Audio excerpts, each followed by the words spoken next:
পশ্চিম বাংলার মুখ্যমন্ত্রী মমতা ব্যানার্জি, এই মহিলাটি ভারতের প্রধানমন্ত্রী মোদীকেও বলে দিচ্ছি আর মমতা ব্যানার্জিকেও বলে দিচ্ছি, সাবধান, বাংলাদেশের দিকে হাত বাড়াবা, 14 কোটি মুসলমান ওই কালো হাতকে ভেঙ্গে দিবে।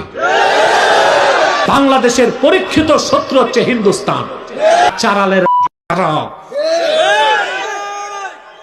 সমস্ত হিন্দুস্তানের সৈন্য এক জায়গায় করলেও 14 কোটি মুসলমান 28 কোটি হাতে যদি গজারির লাঠি নেয়, আল্লাহ দিনের কালেমা দিল্লির লাল কেল্লায় উড়িয়ে দেওয়া হবে।